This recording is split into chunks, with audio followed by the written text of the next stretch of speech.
نحمده ونسلم على سيدنا ومولانا محمد رسوله النبي الأمين المكين الحنين الكريم الرؤوف الرحيم أما بعد فأعوذ بالله من الشيطان الرجيم بسم الله الرحمن الرحيم قال الله تبارك وتعالى في كلام المجيد قل إنما أنا بشر مثلكم يوحى إلي صدق الله مولانا العظيم. معزز و محترم جناب حاجی طارق محمود عاجز صاحب، ناظم تحریک منہاج القرآن تحصیل صفدرآباد، محترم جناب حضرت علامہ اشرف طارڑ صاحب، محترم علماء کرام، ثنا خان مصطفیٰ، قرائے حضرات اور حضور کی محبت میں دور دراز سے آنے والوں عزیز دوستوں اور بزرگوں، السلام علیکم. آپ سب دوست اہل علم بیٹھے ہیں. آقا علیہ الصلوۃ والسلام کے منبر پہ بیٹھا ہوں. 1990 میں میرا پہلا خطاب ہوا تھا جب میں ایک اسٹوڈنٹ تھا، اور آج 2011 21 سال ہو چکے ہیں. خدا کی قسم ابھی جو علم کا سمندر ہوتا ہے اس کا ایک قطرہ بھی نہیں ہوا. تو ہوتا زنی تو بہت دور کی بات ہے. آپ سب اہل علم بیٹھے ہیں. میں تو آپ کے پاؤں میں بیٹھنے کے لائق بھی نہیں ہوں، آپ کی جوتیاں اٹھانے کے لائق بھی نہیں ہوں. اس اللہ کا شکر ہے کہ جس نے مجھے اس مقام پہ بٹھا دیا. آپ سے گزارش ہے کہ ایک بہت اہم نقطے پہ آج بات کرنا چاہتا ہوں. یہ بھی اس امت کا عقیدہ ہے. ارے آپ عیسائیوں کو دیکھیں، آپ کو کوئی گروہ نظر نہیں آئے گا کہ وہ حضرت عیسیٰ علیہ السلام کی ذات پر مناظرے اور تنقیدیں کریں. کوئی نظر نہیں آئے گا. ارے آج ہم جس نبی کا کلمہ پڑھتے ہیں، جس سے محبت کا دعویٰ کرتے ہیں، اسی ذات پر مناظرے اور تنقیدیں کرتے ہیں. ابھی میں ادھر بیٹھا تھا تو چند دوست احباب آپس میں بحث و مباحثہ کر رہے تھے. کوئی میلاد پہ بات کر رہا تھا، کوئی ایصال ثواب پہ بات کر رہا تھا، کوئی حاضر ناظر پر بات کر رہا تھا، کوئی نور اور بشر پر بات کر رہا تھا. ارے دوستو، ایمان کیا ہے؟ اللہ فرماتا ہے تم اس وقت تک مومن ہو ہی نہیں سکتے جب تک میرے مصطفیٰ کو اپنی اولاد، اپنے ماں باپ اور کائنات کی ہر شخصیت سے بڑھ کر محبت نہ کرو. سورۃ الکہف کی آخری آیت مبارکہ کا ابتدائی ایک جز میں نے پڑھا ہے کہ جس میں اللہ رب العزت نے آقا علیہ الصلوۃ والسلام کو کہا، قل اے حبیب فرما دیجئے انما انا بشر مثلکم، کہ میں بشریت کے لحاظ سے، خلقت کے لحاظ سے تمہاری مثل بشر ہوں. بڑے غور کے ساتھ یہ سمجھیے گا. اگر آپ کوئی مضمون پڑھیں، کوئی کہانی پڑھیں، کوئی افسانہ پڑھیں، کوئی آرٹیکل پڑھیں، کوئی سٹوری پڑھیں، تو اگر آپ سیاق و سباق کو کاٹ کر، اس کے ریفرنس ٹو کانٹیکٹ کو کاٹ کر درمیان میں سے کوئی بات نکال کر سمجھیں گے تو آپ کی سمجھ میں نہیں آئے گی. جب تک آپ اس کے آغاز سے لے کر اختتام تک، ابتدا سے لے کر انتہا تک، اس کی بگننگ سے لے کر اینڈنگ تک نہ پڑھیں، اس وقت تک کوئی بھی مضمون آپ کی سمجھ میں نہیں آ سکتا. مثلا سورہ نساء میں اللہ رب العزت نے فرمایا، یا الذین آمنوا لا تقربوا الصلاۃ، اے ایمان والو نماز کے قریب مت جایا کرو. اب کوئی شخص اس کے ابتدا کو بھی چھوڑ دے، انتہا کو بھی چھوڑ دے، درمیان میں سے اس کو نکال کر کہے بھائی قرآن میں تو لکھا ہے کہ اے ایمان والو نماز کے قریب ہی مت جاؤ، میں دکھاتا ہوں.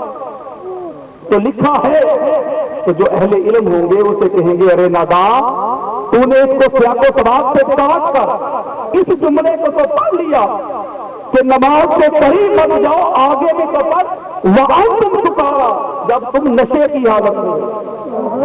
جب مکمل پڑھیں گے تو تب قرآن کا حکم، قرآن کا امر آپ کو سمجھ میں آئے گا۔ مثلا آیت الکرسی میں ہے، اللہ رب العزت نے فرمایا من ذی یشفع عنده، کوئی شخص دنیا میں ایسا نہیں ہے جو اللہ کی بارگاہ میں شفاعت کر سکے۔ اب اتنا پڑھا، نہ اس سے پیچھے پڑھا نہ آگے پڑھا، اس کو سیاق و سباق سے کاٹ کر صرف اتنا پڑھا کہ بھائی قرآن میں لکھا ہے کہ اللہ کی بارگاہ میں کوئی سفارش کر ہی نہیں سکتا، تو اہل علم کہیں گے ارے ناداؤ سے آگے بھی تو پڑھ، اللہ بإذنہ ہی، سوائے ان لوگوں کے جن کو اللہ نے اذن شفاعت دے رکھا، تب آپ کو بات میں سمجھ میں آئے گی۔ پھر اسی طرح اللہ رب العزت نے فرمایا لا یملکون الشفاعۃ، کائنات میں کوئی اللہ کے ہاں شفاعت کا مالک نہیں ہے۔ اب اتنا ہی جملہ پڑا اور شور مچانا شروع کر دیا، واویلا کرنا شروع کر دیا، ڈنورا پیٹنا شروع کر دیا، قرآن میں آگے آگے کوئی کسی کے کام نہیں آ سکتا، عمل اپنے اپنے، کوئی کسی کی سفارش نہیں کر سکتا۔ ارے ندا آگے بھی تو پڑھ، الا من اتخذ عند الرحمن عہدا، ارے سوائے ان لوگوں کے جن کو اللہ نے اذن دے رکھا ہوگا۔ پھر قرآن میں ہے اللہ رب العزت فرماتا ہے عالم الغیب فلا یظہر علی غیبہ احدا، میں ہر جہاں کا، سب جہانوں کا غیب میں جاننے والا ہوں، اور اللہ کسی اور کو غیب کی خبر دیتا ہی نہیں۔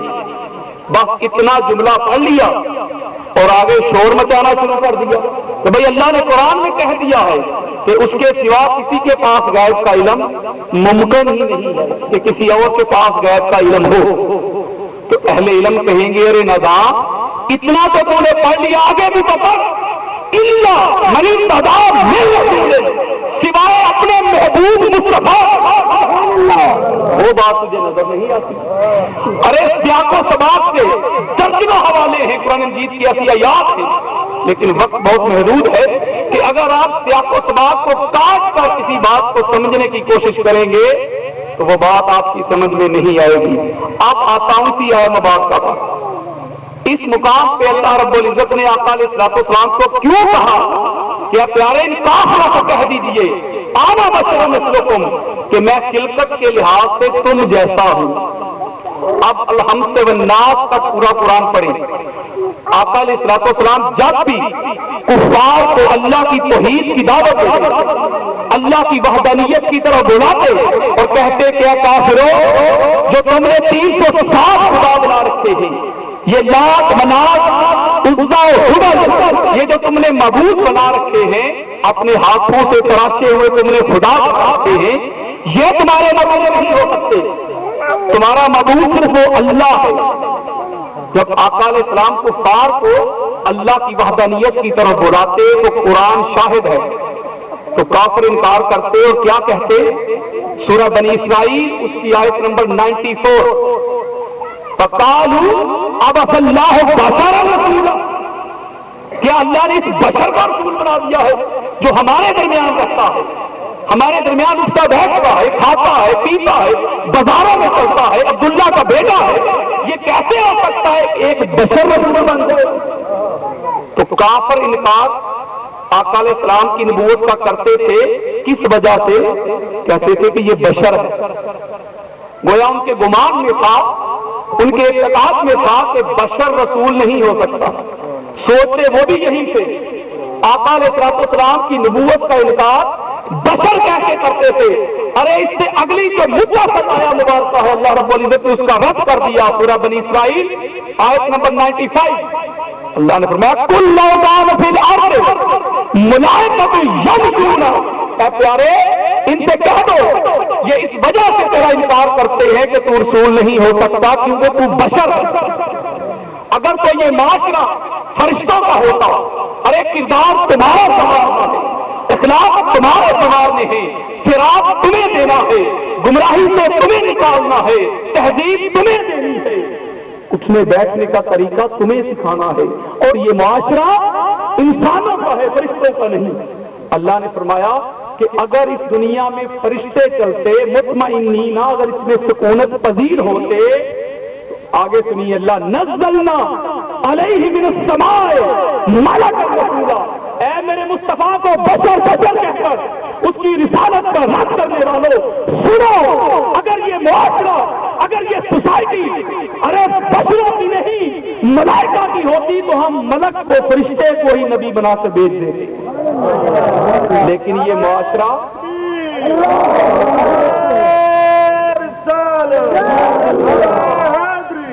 اچھا آپ دیکھیے ایک اور مقام پر اللہ فرماتا ہے ما لہذا الرسول، یہ کیسا رسول ہے، یاکلون الطعام ویمشی فی الاسواق، یہ کھانا بھی کھاتا ہے اور بازاروں میں بھی چلتا ہے۔ یہ کافر کہتے تھے، کافر کہتے تھے ہم اس کو کیسے رسول مان لیں، ہماری طرح کھانا کھاتا ہے، ہماری طرح بازاروں میں چلتا ہے، یہ رسول کیسے ہو سکتا ہے؟ تو اللہ نے فرمایا وما ارسلنا قبلک من المرسلین الا انہم، اے پیارے مصطفیٰ ہم نے جتنے بھی انبیاء بھیجے آپ سے پہلے لیاکلون الطعام ویمشون فی الاسواق، وہ سب کھانا بھی کھاتے تھے اور بازاروں میں بھی چلتے تھے۔ کہ تم میرے مصطفیٰ کی رسالت کو اس وجہ سے جٹلا رہے ہو، انکار کر رہے ہو کہ یہ ہمارے جیسا بشر ہے، کھانا بھی کھاتا ہے، بازاروں میں بھی چلتا ہے، تو پھر بتاؤ کیا میرے مصطفیٰ سے پہلے جتنے میں نے نبی بھیجے ہیں، ابراہیم کو بھیجا ہے، حضرت نوح علیہ السلام کو بھیجا ہے، موسیٰ علیہ السلام کو بھیجا ہے، عیسیٰ علیہ السلام کو بھیجا ہے، سب کو بھیجا ہے، جن کا تم نام لیتے ہو ان کو نبی مانتے ہو، ارے وہ بھی بازاروں میں چلتے تھے اور وہ بھی کھاتے پیتے تھے۔ تو گویا کافر جو تھے وہ آقا علیہ السلام کا انکار کرتے تھے اور اس کی وجہ کیا بناتے تھے کہ یہ بشر ہے، ہم بشر کو رسول کیسے مانیں۔ اور یہاں پر ایک اور بات کرتا چلوں قرآن کی سند کے ساتھ کہ اس کائنات میں جب اللہ نے کائنات تخلیق کی تو سب سے پہلا جو کافر ہوا، سب سے پہلا جو لعنتی ہوا، جو مردود ہوا، ارے وہ بھی بشر کی رٹ کی وجہ سے ہوا۔ آپ سورہ الحجر کی آیت نمبر 28 سے پڑھنا شروع کریں، یہ قرآن پاک پڑھا ہے ابھی میرے پاس، اور 40 تک جائیں، سارا مضمون پڑھیں۔ اللہ فرماتا ہے وَإِذْ قَالَ رَبُّكَ لِلْمَلَائِكَةِ انی خالق البشر من صلصال من حمأ مسنون، کہ حبیب یاد کریں جب آپ کے رب نے فرشتوں سے کہا کہ میں ایک بشر بنا رہا ہوں صلصال سے، یہ جو گارے دار سن رسیدہ مٹی ہوتی ہے، بجتی مٹی ہوتی ہے، اس سے فَإِذَا سَوَّيْتُهُ وَنَفَخْتُ فِيهِ مِن رُوحِي، ارے جب اس کو سنوار لوں، اس کو مزکا اور مصفا کر لوں، اس کو طاہر اور مطہر کر لوں، اس کو پاک کر لوں، اجرا کر لوں، ستھرا کر لوں، فَقَعُوا لَهُ سَاجِدِينَ، تو تم سب سجدے میں پڑ جانا۔ اللہ کہتا ہے کہ اس بشر کو جب اس کا بشری پیکر بنا لوں، تخلیق کر لوں اور اس میں اپنی نور کا چراغ جلا دوں، وَنَفَخْتُ فِيهِ مِن رُوحِي، اپنے نور کا چراغ جب اس بشری پیکر کے اندر میں جلا دوں تو تم سب سجدے میں پڑ جانا۔ اب قرآن کہتا ہے فَسَجَدَ الْمَلَائِكَةُ كُلُّهُمْ أَجْمَعُونَ، اور جتنے بھی ملائکہ تھے ارے سب جب انہوں نے حضرت آدم علیہ السلام کے پیکر میں نور خدا کو دیکھا تو سب سجدے میں گر پڑے۔ اب قرآن کہتا الا ابلیس ابا ان یکون مع الساجدین، سوائے بدبخت ابلیس کے کہ وہ سجدہ کرنے والوں کے ساتھ شامل نہ ہوا۔ اب قرآن کہتا ہے کہ اللہ رب العزت نے ابلیس سے پوچھا کہ اے ابلیس تجھے کس چیز نے آدم علیہ السلام کو سجدہ کرنے سے روکا؟ قال لم اکن لاسجد لبشر، وہ بدبخت بھی کہتا ہے کہ میں اس بشر کو سجدہ کیوں کروں؟ یہ قرآن ہے۔ ادھر شیطان پہلا مردود، پہلا کافر، پہلا منکر، پہلا لعنتی، اس نے انکار کیا تو کیا کہا کہ میں اس بشر کو سجدہ کیوں کروں؟ ادھر کافر جن کے سامنے آقا علیہ الصلوۃ والسلام اللہ کی توحید کا پیغام دیتے تھے، وہ بھی کہتے تھے اس بشر کو رسول کیسے مان لیں؟ ارے شیطان بھی بشر کی رٹ سے مردود ہو گیا اور کافر بھی بشر کی رٹ سے کافر ہو گیا۔ اللہ نے فرمایا فاخرج منها فإنك رجيم، اب تو نے میرے آدم کو بشر کی رٹ تو لگائی ہے، دفع ہو جا میری بارگاہ سے آج سے تو مردود ہو گیا. ارے قرآن اٹھاؤ. اللہ فرماتا ہے قیامت تک کے لیے تجھ پر لعنتیں ہوتی ہیں. شیطان نے کیا کام کیا تھا؟ اللہ نے بھی شروع میں فرمایا تھا انی خالقکم بشرا، میں ایک بشر بنا رہا ہوں. یہی شیطان نے کہا لم اکن لاسجد لبشر، کہ میں اس بشر کو سجدہ نہیں کروں. اللہ نے بھی یہی کہا تھا کہ ایک بشر بنا رہا ہوں. شیطان نے بھی جو سجدے سے انکار کیا تو وجہ اس نے بھی یہی بیان کی کہ میں بشر کو سجدہ کیا کروں. تو دوستو جس نے بھی چوٹ کھائی ہے، جس نے بھی ٹھوکر کھائی ہے، اس نے بشر کی رٹ سے ہی. یہاں پر ایک نعرہ رسالت، نعرہ رسالت، نعرہ رسالت، نعرہ حیدری، عظمت و شان مصطفیٰ، عظمت و شان مصطفیٰ، علماء اہل سنت. اچھا آپ سب پڑھے لکھے حضرات بیٹھے ہیں، یہاں پر ایک اور علمی موازنہ جو ہے اس کا ازالہ کرتا چلوں کہ اکثر یہ بحث کھلتی ہے، مناظرے ہوتے ہیں، بحث و مباحثہ ہوتا ہے حضور نور ہے یا بشر. اب قرآن کی نص سے بات کر رہا ہوں، ابھی قرآن سے باہر نہیں نکلا. نور ہے یا بشر، یہ جملہ ہی سراسر جہالت ہے. جو شخص یہ کہتا ہے آقا علیہ السلام نور ہے یا بشر، یہ جملہ، یہ فکرہ ہی جہلانہ ہے. اس شخص کے پاس علم کی الف بے بھی نہیں ہے جو کہتا کہ آپ کا نور ہے یا بشر. مثلا ہر جو ایک لفظ ہوتا ہے اس کا ایک متضاد ہوتا ہے، الٹ ہوتا ہے، بالعکس ہوتا ہے، بالمقابل ہوتا ہے. جیسے صبح ہو شام، دن رات، دور نزدیک، میٹھا کڑوا، آگ پانی، ہر ایک چیز کا ایک الٹ ہے، متضاد ہے. جو چیزیں آپس میں جمع نہیں ہو سکتی وہ متضاد ہوتی ہیں. زمین آسمان جمع نہیں ہو سکتے، آگ اور پانی جمع نہیں ہو سکتے، دور اور نزدیک جمع نہیں ہو سکتے. کیوں؟ یہ ان کے متضاد ہیں. اب نور ہے یا بشر، یہ تو فکرہ ہی جہلانہ ہے. بالکل اسی طرح جیسے کوئی کہے کہ بھائی آپ کو آگ چاہیے یا سفید، وہ کہیں گے بھائی یہ کیا بات ہوئی، یہ تو فکرہ ہی جہلانہ. آگ کی بات کرنی ہے تو متضاد کے طور پر پانی کی بات کرو، سفید کی بات کرنی ہے تو سیاہ کی بات کرو، میٹھے کی بات کرنی ہے تو کڑوے کی کرو، ٹھنڈے کی بات کرنی ہے تو گرم کی کرو. اب نور ہے یا بشر؟ اب آپ کو یہ علمی موازنہ ہے، بڑی توجہ کے ساتھ سمجھیے گا. نور کا جو متضاد ہوتا ہے نا وہ ظلمت، کہ نور ہے یا معاذ اللہ ظلمت. نور کا الٹ کیا ہے؟ ظلمت. سورہ ابراہیم میں ہے، سورہ ابراہیم میں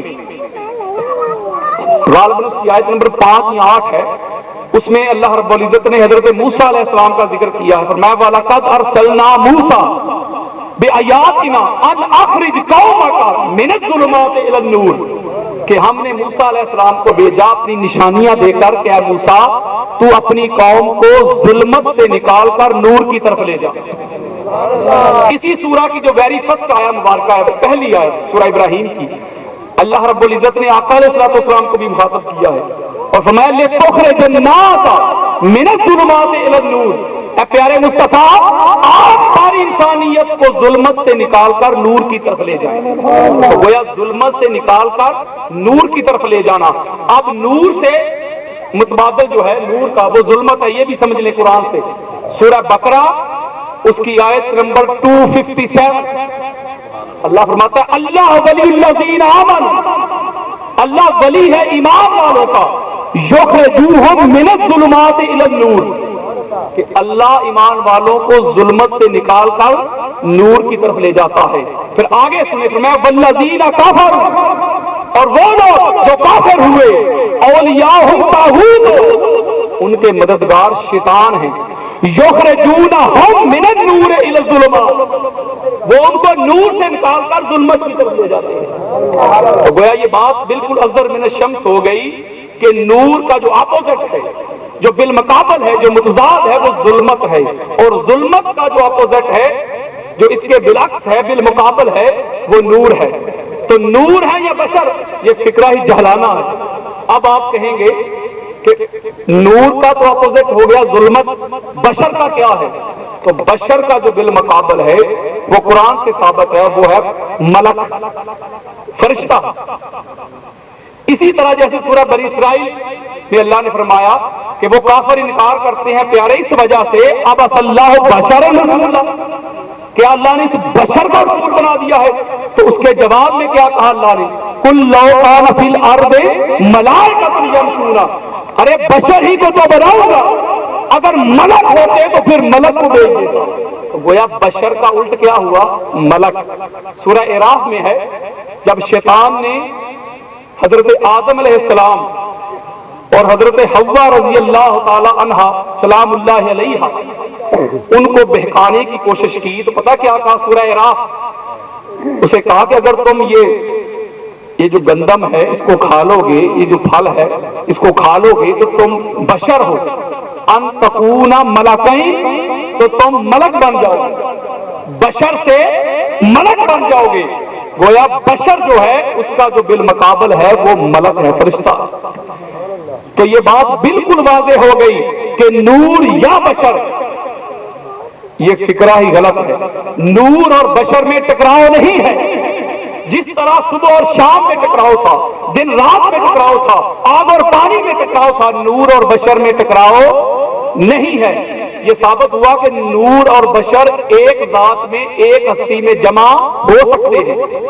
آپ کہیں گے بھائی اس پر بھی دلائل دے دیں، آپ قرآن کی بڑی بات کرتے ہیں، تو سنیے، نور اور بشر ایک ذات میں جمع ہو سکتے ہیں۔ اسی لیے ہمارا عقیدہ ہے کہ میرے آقا علیہ السلام نور بھی ہیں اور آپ بشر بھی ہیں۔ ہم حضور کی بشریت کو بھی مانتے ہیں اور آقا علیہ السلام کی نورانیت کو بھی مانتے ہیں، لیکن اب میں بات صرف بشریت پہ کر رہا ہوں۔ سورہ مریم اس میں اللہ رب العزت نے حضرت جبریل امین علیہ السلام کو، جو کہ نور ہیں، بھائی جبریل امین کو تو سب نور مانتے ہیں نا، کسی بھی مکتب فکر سے ہو کوئی انکار نہیں کرتا، وہ نور ہیں۔ اب قرآن کہتا ہے، اللہ کہتا ہے کہ جب ہم نے جبریل امین کو مریم سلام اللہ علیہا کی طرف بھیجا، فَأَرْسَلْنَا إِلَيْهَا رُوحًا، اور ہم نے اپنے روح الامین کو، جبریل امین کو حضرت مریم کی طرف بھیجا، فَتَمَثَّلَ لَهَا بَشَرًا سَوِيًّا، ارے ہم نے اس کو بشر بنا کر بھیجا، بشرًا سویّا، مکمل بشر بنا کر بھیجا۔ گویا حضرت جبریل امین نور ہیں اور حضرت مریم کے پاس آئے بشر بن کے، بھائی ہیں نور اور بن کے آئے بشر، تو ثابت ہوا کہ بشر میں اور نور میں کوئی تضاد نہیں ہے، نور اور بشر ایک وجود میں جمع ہو سکتے ہیں۔ بخاری مسلم کی متفق علیہ حدیث مبارکہ ہے، آپ نے سن رکھی ہوگی اکثر علماء اکرام سے، کہ حضرت موسیٰ علیہ السلام کے پاس جب ملک الموت آتا ہے، اسرائیل جو جان قبض کرتا ہے، ملک الموت، اور آتے ہی کہتا ہے کہ اے موسیٰ علیہ السلام کہ میں تیری روح قبض کرنے آیا ہوں۔ یہاں پر بھی ایک بہت لطیف بات ہے، اس طرف نہیں جانا چاہتا، اپنے موضوع رہنا چاہتا ہوں۔ جب وہ حضرت موسیٰ علیہ السلام کی بارگاہ میں آتا ہے تو حضرت موسیٰ علیہ السلام کو اس کا یہ طرز تکلم پسند نہ آیا، آپ نے اس کے چہرے پہ ایک تماچا مارا، بخاری مسلم، تماچا مارا، اس کی آنکھ نکال دی۔ بھائی کیسا نور ہے کہ اس کی آنکھ بھی نکل جاتی ہے۔ وہ بشری شکل میں آئے تھے، اب واپس پلٹتے ہیں اور جب کہتے ہیں یا رب ارسلتنی الی عبد لا یرید الموت، کہ تو نے مجھے ایسے بندے کی طرف بھیجا ہے جو مرنا ہی نہیں چاہتا، اس نے میری آنکھ، بھائی نور ہے تو آنکھ بھی ہے، تو نور میں اور بشر میں کوئی تضاد نہیں ہے، نور اور بشر میں کوئی تضاد نہیں ہے۔ کیوں؟ یہ ایک جگہ پہ جمع ہو سکتے ہیں، بے شمار اس کے دلائل ہیں، بے شمار۔ اب اتنی بات کرنے کے بعد اس مقام پر جو آقا علیہ السلام نے کفار کو خطاب کیا ہے، یہاں پر ایک اور نقطہ یاد رکھ لیجئے گا کہ الحمد والناس تک پورا قرآن پڑھیں، آپ اسٹڈی کریں، مطالعہ کریں، جس مقام پہ بھی آقا علیہ السلام نے یہی فرمایا ہے نا، آنا بشر مثلکم، وہ خطاب کافروں سے ہے، وہ خطاب کافروں سے ہے. کیوں؟ کافر اس بات کی وجہ سے انکار کرتے تھے کہ ہم اس بشر کو رسول کیسے مان لیں. ارے یہ کیسے رسول ہو سکتا ہے؟ ہماری طرح چلتا پھرتا ہے، ہمارے بھی قدم ہیں اس کے بھی قدم ہیں، ہمارے بھی ہاتھ ہیں اس کے بھی ہاتھ ہیں، ہماری بھی آنکھیں ہیں اس کی بھی آنکھیں ہیں، یہ رسول کیسے ہو سکتا ہے؟ تو ان کے جواب کے رد میں اللہ نے فرمایا پیارے مصطفیٰ سے کہہ دو ہاں صرف حیض میں پیکر میں ارے سراپا میں آنا بشروں مثلکم، ارے اتنا تو پڑھ لیا آنا بشروں مثلکم. اے میرے مصطفیٰ کے بشر کی رٹ لگانے والوں آگے بھی بڑھو.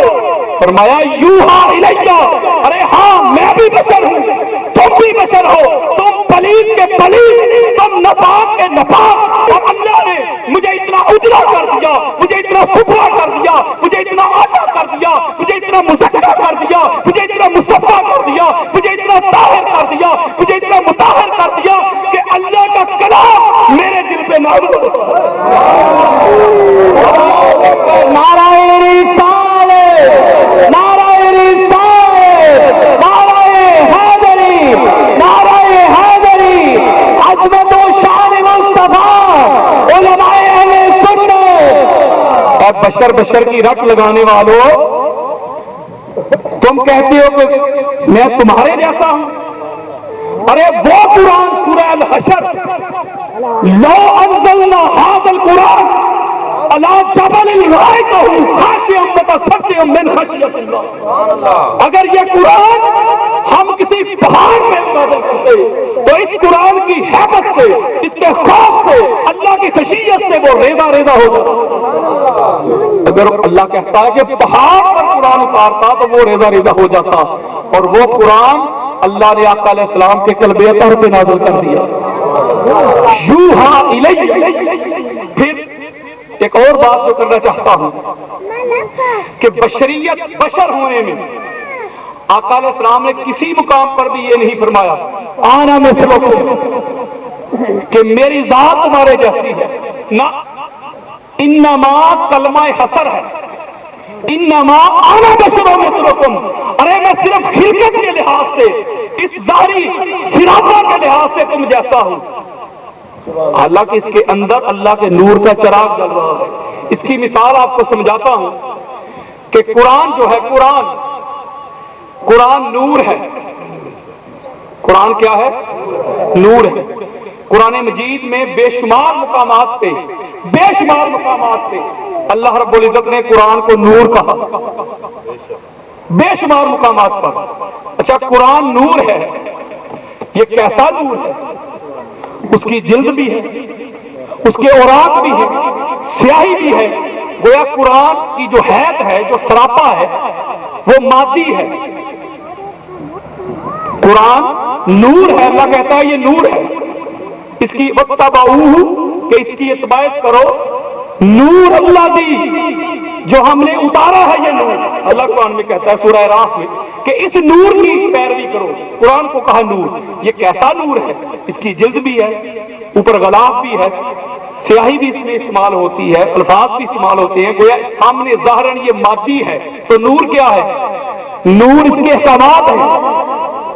قرآن کی تلاوت نور ہے. قرآن کی تلاوت کرنے سے انسان کے دل کو نور ملتا ہے. ارے قرآن کے احکامات نور ہیں، قرآن کے حکم نور ہیں. ارے قرآن سراپا نور ہے لیکن مادی وجود بھی رکھتا ہے. مادی وجود بھی رکھتا ہے. آپ کسی قرآن کو اٹھائیں، قرآن پاک کو، اور کسی پہاڑ پر رکھ دیں تو کیا وہ پہاڑ ریزہ ریزہ ہو جائے گا؟ اللہ تو کہتا ہے میں ریزہ ریزہ ہو جاتا نہیں. ارے اس کے احکامات جو ہیں، قرآن کے جو احکامات ہیں، جو اس کا مفہوم ہے وہ نور ہے، اور اس کی تلاوت نور ہے، اس پر عمل کرنا نور ہے. قرآن کا ایک مادی وجود بھی ہے. بالکل اسی طرح جیسے دو کتابیں ہوں، غلاف کے اندر اور ظاہراً غلاف ایک جیسا ہو، تو غلاف کو دیکھ کر کوئی ناداں کہہ دے کہ دونوں ایک جیسے ہیں، اور اہل علم کہیں گے ارے ناداں تو غلاف سے ٹھوکر کھا رہا ہے. اندر تو دیکھ، ایک غلاف کے اندر اللہ کا کلام قرآن ہے اور دوسرے غلاف کے اندر انگریزی کی کتاب ہے. ظاہراً حیات میں دیکھنے میں ایک جیسے ہیں. ارے ایک غلاف کے اندر کعبہ ہے اور ایک غلاف کے اندر آپ کا اپنا گھر ہے. آپ غلاف کو دیکھیں اور کہیں ایک جیسے ہیں. ارے تم نے باہر کو دیکھا، اندر کی نورانیت کو نہیں دیکھا. اب بڑی توجہ کے ساتھ نقطہ سمجھیے گا.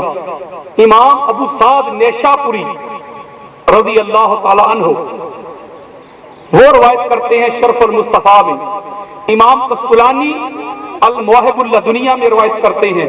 میں ملا کے مضمون آپ کی سماعتوں کی نظر کر رہا ہوں.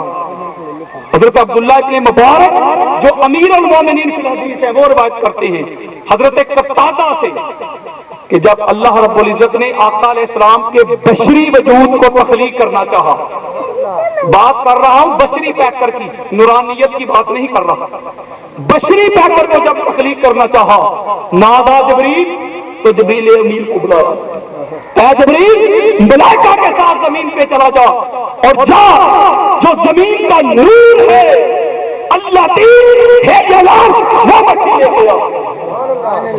تو حوالے دے چکا ہوں، ذمہ دار ہوں.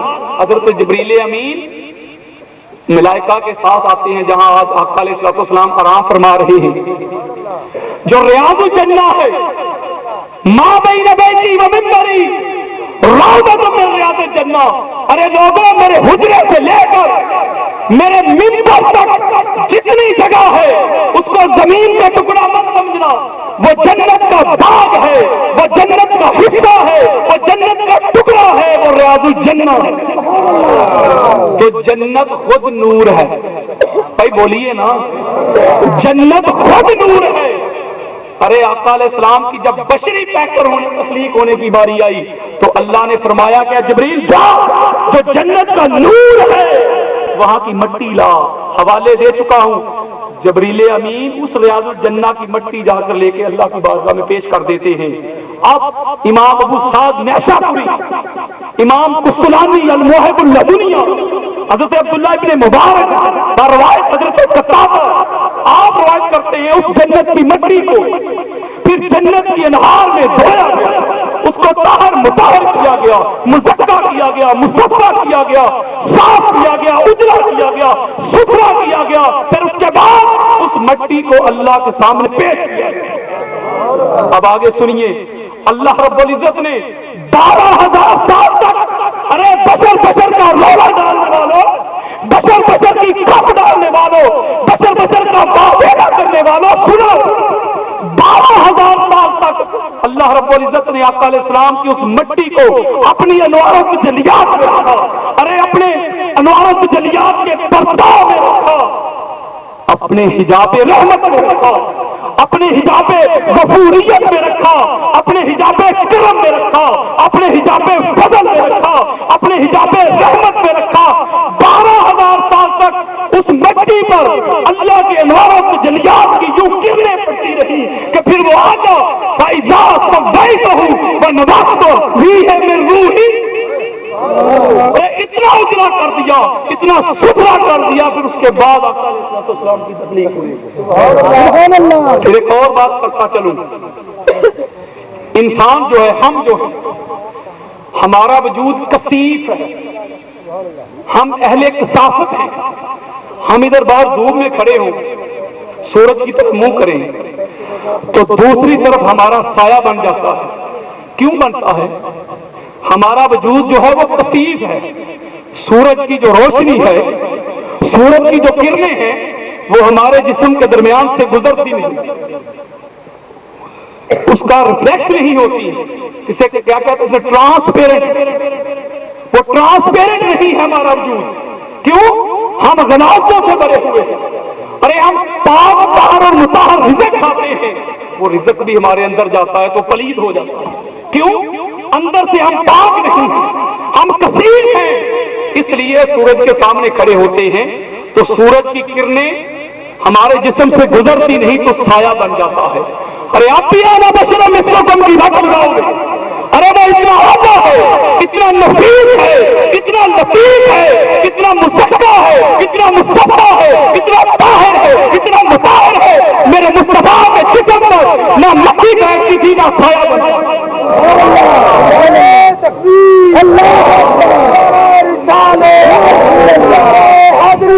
ارے بشر بشر کی کھپ ڈالنے والوں، تمہارے بھی ہاتھ ہیں اور میرے مصطفیٰ کے بھی ہاتھ ہیں. یہ بشر اب اس کو بتا رہا ہوں. ارے میرے مصطفیٰ کے ہاتھ اگر چاند کی طرف اشارہ کرتے ہیں تو 2 ٹکڑے ہو جاتا ہے. اگر ایک لوٹے میں ہاتھ ڈالتے ہیں تو 1400 صحابہ اس سے وضو کر لیتے ہیں. آنا بشروں میں تم، ہاں ہاں میں بشریت میں تمہارے جاتا ہوں. ارے تمہارا بھی خون ہے اور میرا بھی لعاب ہے. ارے تم تھوکتے ہو تو مکھیاں بیٹھتی ہیں، اس سے بدبو آتی ہے، لوگ کرتے ہیں، نفرت کرتے ہیں. اور میرا لعاب ہے، اگر علی کی بیمار آنکھوں میں لگ جائے تو اسے شفا ہو جاتی ہے. اگر کپڑے کنویں میں ڈال دوں تو وہ بھی کرے. آپ بھی کہو گے آنا بشروں مثلکم، ارے تمہارے بھی قدم ہے اور میرے بھی قدم ہے. ارے میرے قدم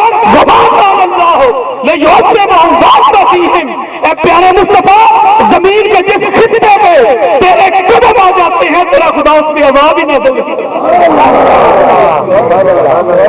ارے تمہارے بھی آنکھیں ہیں، میری بھی آنکھیں ہیں. ارے تمہاری آنکھ ایک خاص حد تک دیکھتی ہے اور میری آنکھیں آنا بشرا مثلکم. ارے میری آنکھیں ایسی ہیں جس طرح آگے دیکھتا ہوں اس طرح پیچھے بھی دیکھتا ہوں. آنا بشرا مثلکم، ہاں ہاں میں خلقت میں تمہارے جیسا ہوں. تمہارے بھی کان ہیں اور میرے بھی کان ہیں. ارے ایک محدود حد تک تمہارے کان سنتے ہیں اور اللہ کی عزت کی قسم لوہے محفوظ پر جب قلم کرتا ہے تو مصطفیٰ اس کی آواز ماں کے پیٹ میں سنتے ہیں.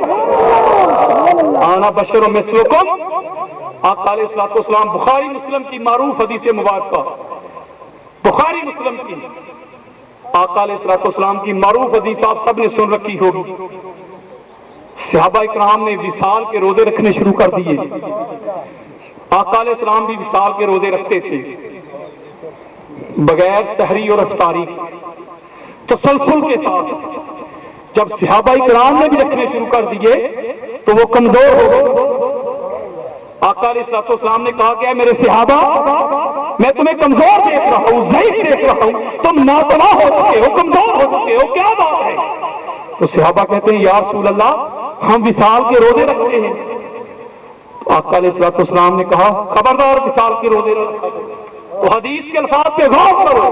صحابہ کہتے ہیں یا رسول اللہ ہم تمام سے آپ بھی تو رکھتے ہیں، اس لیے آپ رکھتے ہیں تو ہم بھی رکھتے ہیں. تو میرے آقا نے فرمایا کیوں مثلی، ارے پھسل پھسل کا روڑا ڈالنے والوں سنو. میرے آقا نے فرمایا روح زمین پر کون سا ایسا شخص ہے جو میری مثل ہو؟ انی ابئی تو یقینی ربی و یقین. ارے تم مجھے دیکھتے ہوئے تم نے وصال کے روزے رکھنے شروع کر دیے ہیں. سنو روح زمین کا کوئی شخص بھی میری مثل ہو ہی نہیں سکتا. میرا خدا مجھے رات کو کھلاتا بھی ہے پلاتا بھی ہے. سیدنا عمر فاروق رضی اللہ تعالیٰ عنہ روایت کرتے ہیں. سیدنا عمر فاروق، اس کو تھوڑا سا واضح کرتا چلوں، تھوڑا سا بڑی غور کے ساتھ سنیے. اچھا آپ کو کسی بہت بڑے افیسر سے کام ہے، بہت بڑے افیسر سے، آئی جی سے آپ کو کام ہے، آئی جی پنجاب سے. آپ رات کو اس کی کوٹھی پہ جاتے ہیں، اس کی رہائش پہ جاتے ہیں. تو آج کل تو گارڈ ہے باہر، وہ گارڈ کو آپ پیغام دیتے ہیں کہ مجھے کام ہے ذرا ان کو خبر کر دیجیے. وہ آئی جی آتا ہے رات کو اور کہتا ہے آدھی رات کو تم آ گئے، صبح دفتر بھی تو آ سکتے تھے، کام کیا ہے؟ آپ عرض کرتے ہیں حضور بہت اہم کام تھا اس لیے آ گیا، برائے مہربانی کر دیجیے. وہ کہتا ہے کیا کام ہے؟ بڑے روب کے ساتھ دمدمے کے ساتھ پکڑ کر کہتا ہے. آپ ایک درخواست اس کے سامنے کر دیتے ہیں کہ حضور اس پر آپ کے دستخط چاہیے.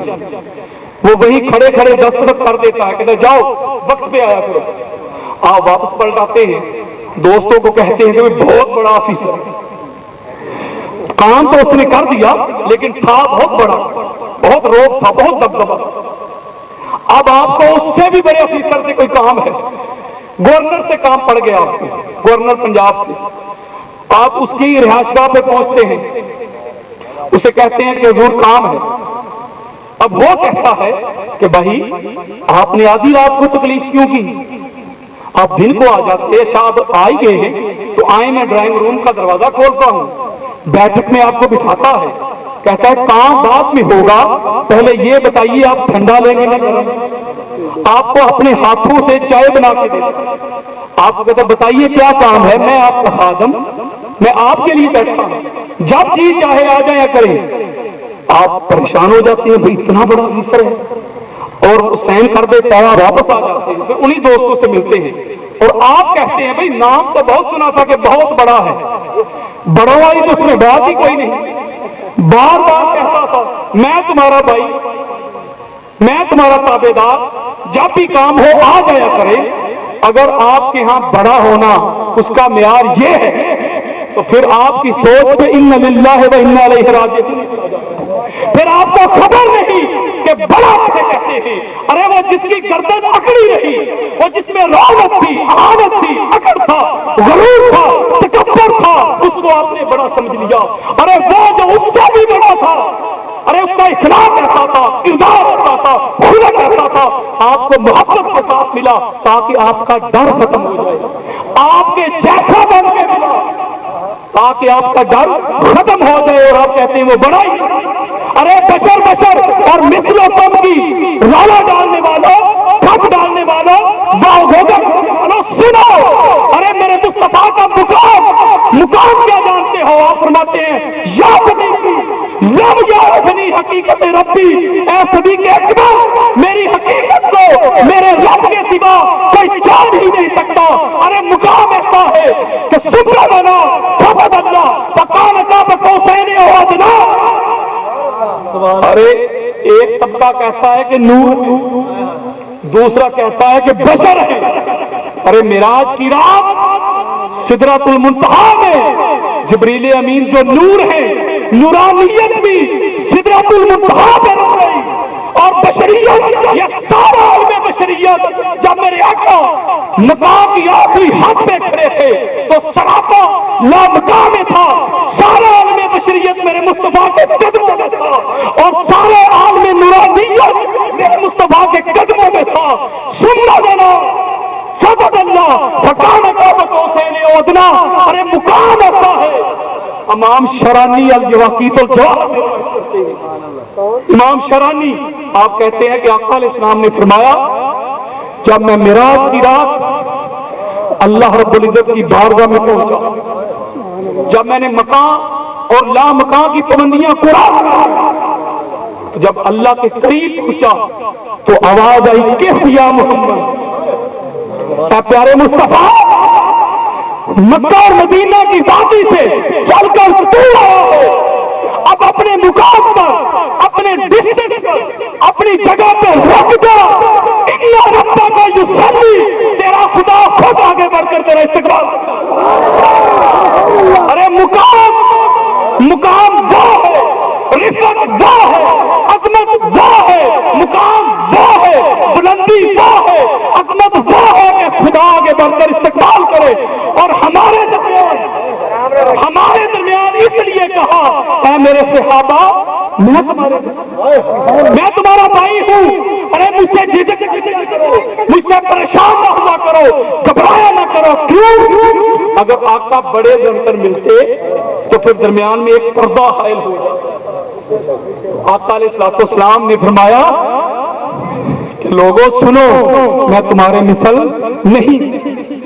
سیدنا عمر فاروق کی بات کر رہا تھا، آپ فرماتے ہیں کہ آقا اس اللہ کا کروڑ لاکھ اس اللہ کا کہ آپ عرشی تھے اور ہمارے جیسے فرشیوں میں آپ عرشی تھے اور ہمارے جیسے فرشیوں میں آ گئے۔ آپ بھی کہو گے مثل، ارے تخلیق کی بات کر رہا ہوں، ارے بشریت کے لحاظ سے کسی بھی پوائنٹ آف ویو سے، کسی بھی زاویہ نگاہ سے، کسی بھی ڈائمینشن سے، کسی بھی پہلو سے آقا علیہ السلام کا موازنہ کریں ہم تو خدا کی قسم حضور سب سے اعلیٰ اور ارفع نظر آئیں گے۔ ارے وہ کافر بھی خوراک کھاتے تھے اور آج ہم بھی خوراک کھاتے ہیں۔ اب جب ہم خوراک کھاتے ہیں تو یہ نظامی انہضام ہے کہ جب ہم خوراک کھاتے ہیں تو وہ ہمارے جسم میں جاتی ہے، معدے میں جاتی ہے، پھر اس کے بعد وہ جو بھوسا بن جاتا ہے، اور جب اس کو بولو بلاس کے ذریعے ہم رفع حاجت کے لیے باہر نکالتے ہیں تو اس سے گندگی بو آتی ہے. کیوں؟ کہ جو ہمارا باطن ہے وہ ناپاک، ہمارا باطن ناپاک ہے. ہم بھی بشر ہیں، ہمارا باطن ناپاک. اب امام حاکم کی مستدرک، قاضی عیاض کی الشفا، امام طبرانی کی معجم الکبیر اور امام شرانی کی الیواقیت الجواہر، بہت توجہ کے ساتھ سنیے گا. ام المومنین حضرت عائشہ صدیقہ رضی اللہ تعالیٰ عنہ کہ جب آقا علیہ الصلوۃ والسلام رفع حاجت کے لیے جاتے بیت الخلا میں، ام المومنین حضرت عائشہ صدیقہ رضی اللہ تعالیٰ عنہ روایت کرتی ہیں کہ جب ہم آقا علیہ السلام کے بعد جاتے تو بیت الخلا میں کچھ نہ پاتے، بینی بینی خوشبو آ رہی ہوتی، مہک رہی ہوتی.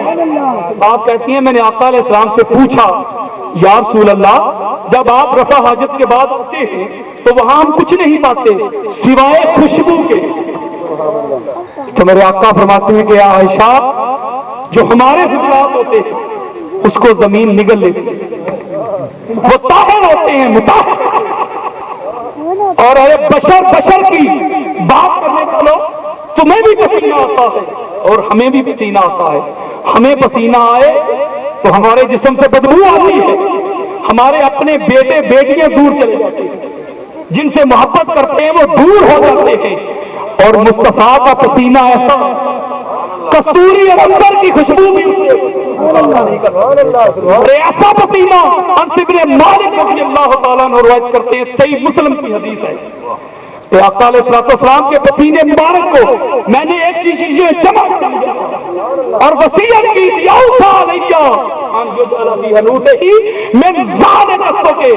کہ جب میں مر جاؤں تو جب تم میرا حنوط تیار کرنے لگو، جس پانی سے مجھے غسل دینے لگو تو آقا علیہ السلام کے پسینے کو اس میں شامل. کیوں؟ آقا علیہ السلام کے پسینے مبارک سے مہکی مہکی خوشبوئیں آتی. آپ بھی آنا بشر تم کہو گے کہ ہمارے پسینے سے بدبو آئے اور مصطفیٰ کے پسینے سے خوشبو آئے. اور ہمارا خون اگر کہیں ہمارا خون بہے تو وہ جم جاتا ہے، اس میں مکھیاں بیٹھ جاتی ہیں، بدبو آتی ہے.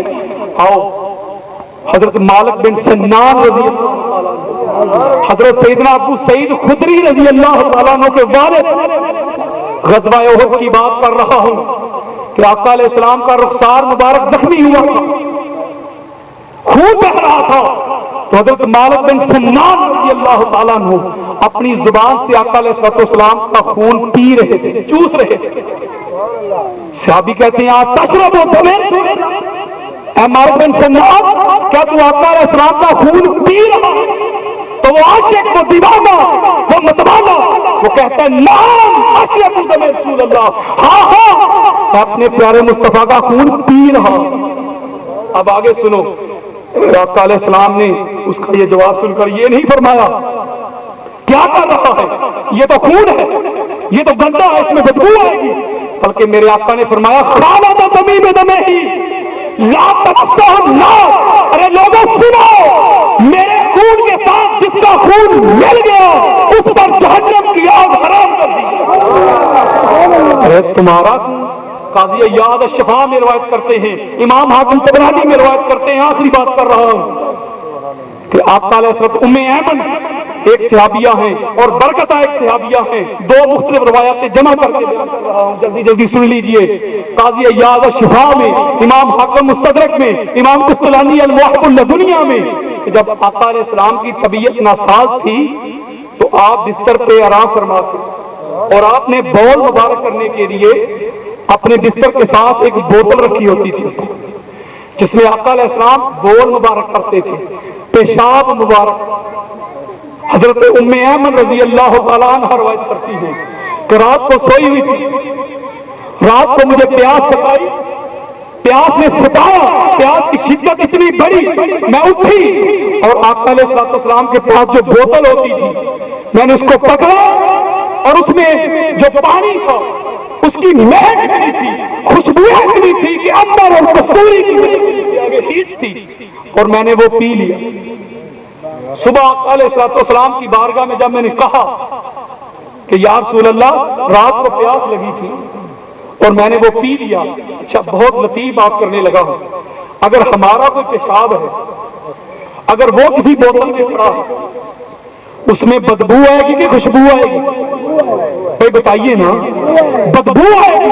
کسی کو شک کے طور پر بھی، مغالطے کے طور پر بھی، غلطی کے طور پر بھی انسان نہیں پی سکتا، کیوں؟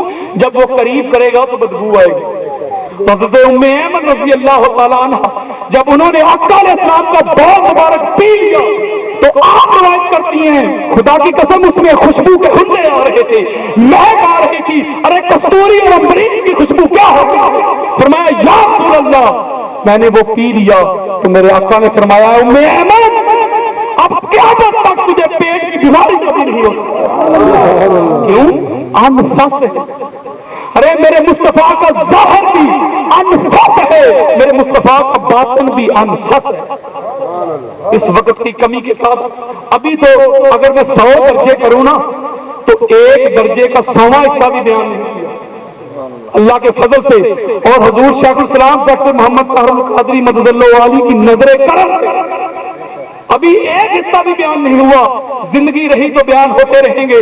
پیغام کرتا ہوں تو دوستو حد نہ لیا کرو، خطابات سے حد نہ لیا کرو، واہ نہ کیا کرو، بدلنے کی کوشش کرو۔ ارے مصطفیٰ کا عاشق وہ ہے جو یہ تو نعرہ لگاتا ہے کہ غلامی رسول میں موت بھی قبول ہے۔ ارے یہ بھی نعرہ لگاؤ غلامی رسول میں نماز بھی قبول ہے، غلامی رسول میں روزہ بھی قبول ہے۔ تو دوستو اپنے حوال سنبھالو، اپنے اخلاق سنبھالو اور حضور علیہ السلام کے دیے ہوئے نظام کے تحت زندگی گزارنے کی کوشش کرو۔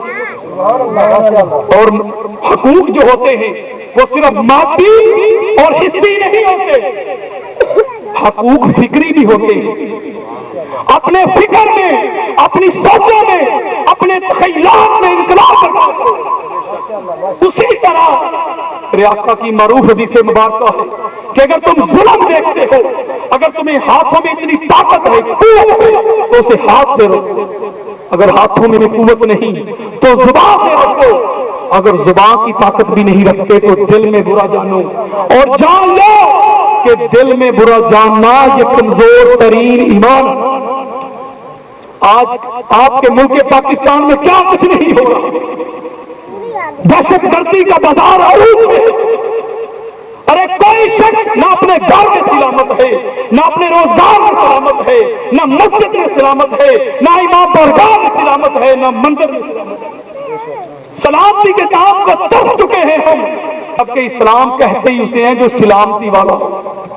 ہم نے اسلام کے تشخص کو مسخ کر دیا ہے، جو اسلام کا اصل ہے تھی، جو اس کا سراپا تھا، جو اس کا پیکر تھا، وہ ہم نے مسخ کر دیا۔